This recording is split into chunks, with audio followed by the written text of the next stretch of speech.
ইরানের সঙ্গে পরমাণু ইস্যুতে আলোচনায় কিছুটা অগ্রগতির কথা জানালেও নিজ শর্তে অনড় যুক্তরাষ্ট্র।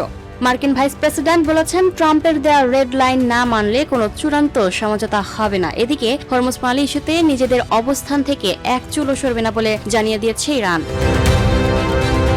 ইরান যুদ্ধ স্থায়ীভাবে বন্ধে কূটনৈতিক পর্যায়ে আলোচনা এগিয়ে যাচ্ছে। এমন পরিস্থিতিতে মার্কিন ভাইস প্রেসিডেন্ট জেডি ভ্যান্স তেহরানের সঙ্গে পরমাণু আলোচনায় কিছুটা অগ্রগতির আভাস দিয়েছেন। হোয়াইট হাউসে সাংবাদিকদের তিনি জানান, প্রেসিডেন্ট ট্রাম্পের বেঁধে দেওয়া শর্ত পূরণ না হওয়া পর্যন্ত কোনো চূড়ান্ত সমঝোতা হবে না। ভ্যান্সের মতে মূল লক্ষ্য হল ইরান যাতে কখনোই পরমাণু অস্ত্র তৈরি করতে না পারে তা নিশ্চিত করা। পাকিস্তানের ইসলামাবাদে সম্প্রতি অনুষ্ঠিত এক বৈঠকে ওয়াশিংটন বেশ কিছু কঠিন শর্ত রেখেছিল বলে জানিয়েছেন ইরানের প্রতিনিধি দলের সদস্য।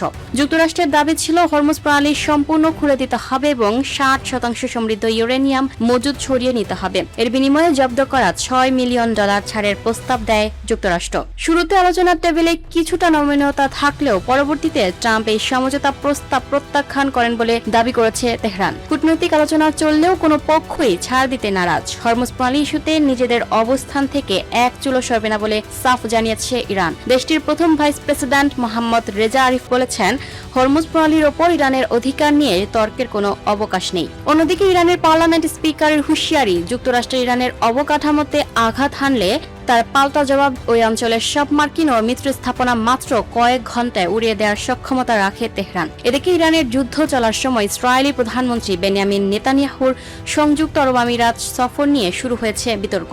নেতানিয়াহুর দফতর থেকে দাবি করা হয়, তিনি গোপনে আমিরাত সফর করে দেশটির প্রেসিডেন্টের সাথে সাক্ষাৎ করেছেন। তবে আবুধাবির পক্ষ থেকে এই দাবি সরাসরি নাকচ করে দেওয়া হয়েছে। আমিরাতের রাষ্ট্রীয় বার্তা সংস্থা ওয়াম জানায়, নেতানিয়াহুর সফর বা কোনো ইসরায়েলি সামরিক প্রতিনিধি দলকে স্বাগত জানানোর তথ্যটি সম্পূর্ণ ভিত্তিহীন। Lucky Akter, up to date news, Dhaka.